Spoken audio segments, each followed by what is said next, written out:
So, like always, is humbly requested. Yeah, we should pay attention. We should observe the etiquettes and manners, learning, listening to Quran and Hadith. So, if it's possible, we can do wuzu. Always, you should start your lesson 7 o'clock. Our lesson is not starting half seven. Real lesson started 7 o'clock.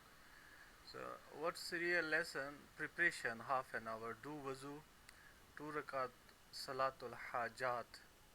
Oh Allah Ta'ala, and make dua. Oh Allah Ta'ala, open my heart, because it's not you, it's not your mind, it's Allah Ta'ala. Allah Ta'ala mentioned in the Quran, أَفَمَنْ شَرَحَ اللَّهُ صَدْرَهُ لِلْإِسْلَامِ فَهُوَ عَلَى نُورٍ مِّن رَبِّي. Like I mostly give this example. Like in the room there is a darkness. Because of the darkness you feel uncomfortable. Yeah. When you bring the light in your room, the darkness goes.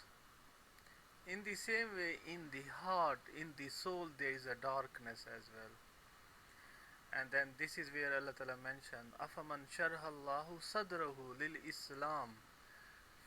Whenever for those Allah Ta'ala open their chest for Islam, فَهُوَ عَلَى نُورٍ مِّن رَبِّي. There is a light from Allah Subhanahu wa Ta'ala. Allah Ta'ala put this light in the heart. So who lucky those are? Allah Ta'ala put the light in their heart. Who are those lucky people? Yeah, Allah Ta'ala doesn't look at how wealthy you are. Allah Ta'ala doesn't look at how healthy we are. Allah Ta'ala doesn't look at what the skin color we have. Yeah, we don't have any relationship, rishtadari with Allah Subhanahu wa Ta'ala. Yes, inna akramakum indallahi atqakum. Before Allah Subhanahu wa Ta'ala, only people they have respect, they have closer relationship with Allah Subhanahu wa Ta'ala, who have in their heart atqakum, conscious of Allah Subhanahu wa Ta'ala. They really care of Allah Subhanahu wa Ta'ala. Ya inna salati wa nusuki wa mahyaya wa mamati lillahi rabbil alamin. Each and every action they do, each and every moment of their life, their heart is connected to Allah Subhanahu wa Ta'ala. Yeah, and they say everything is we are doing for Allah Subhanahu wa Ta'ala. So that's how before we start our lesson, yeah, 7 o'clock we start getting prepared. We do wuzu, salatul hajat, and ask Allah Subhanahu wa Ta'ala, oh Allah Ta'ala, open my heart. Fahu ala nurim min Rabbi. Ya Allah, give me that nur. I need, we definitely need this nur. Then what happened? Always, yeah, this is the way of Prophet Muhammad sallallahu ta'ala alayhi wasallam. That's what the elders and scholars they recommend us. Uh, they recommend us. They say we should always, yeah, uh, before get ready for the action like salah. Get ready and then give dawah to others for salah. This is the perfect way.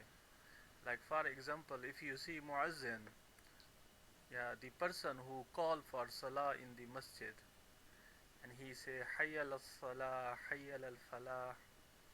So he then call people towards Allah Subhanahu wa Taala, and then after salah, after azan, there is a dua. Oh Allah, Allahumma Rabba hazihi da'wati tamma.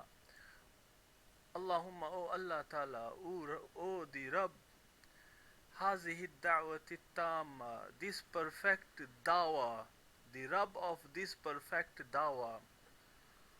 So azan is perfect dawah.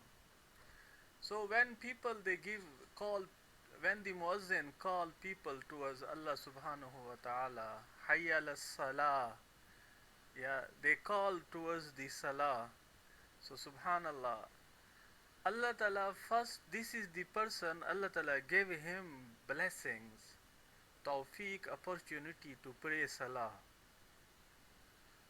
So what happened? If you call people towards goodness, you will be the first person you will be bestowed upon that bounty.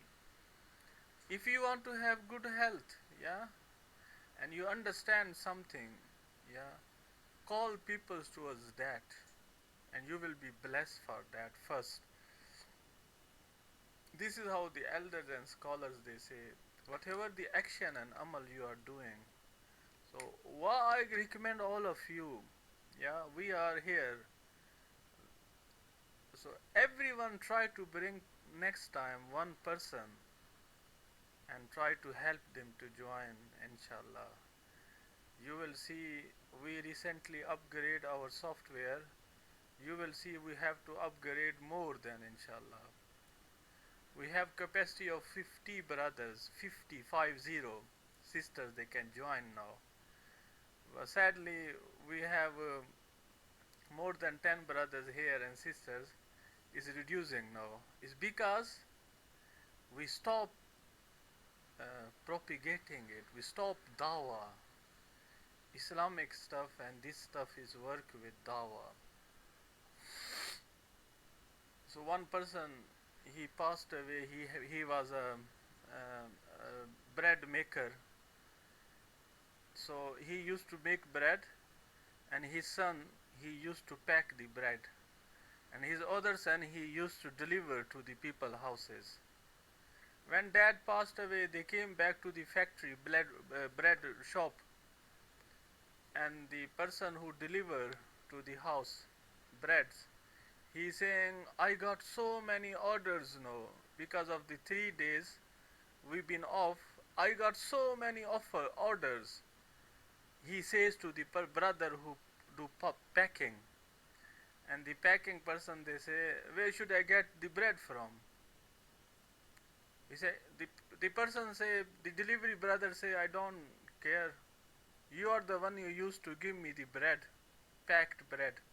He said, yes, I used to give you packed bread, but there was a dad. He used to make the bread. Sadly, both brothers, they did not learn how to make bread. All they learn how to pack, how to deliver. That's it. We Muslim, yeah, we know how to make bread, how to propagate things, not just deliver and then pack it. That's what our job. We feel responsibility, just deliver and pack. That's it. This is the responsibility we do. This is not. We have to propagate like a bread. There's no bread maker left. Now all the brothers, they are hungry now. They become poor because they never learn this how to. This is how in Islam, yeah, that's what we say, copy and paste. You can understand the importance of copy and paste. Anyways, Allah Ta'ala help us to act upon this. Inshallah, we'll start our lesson.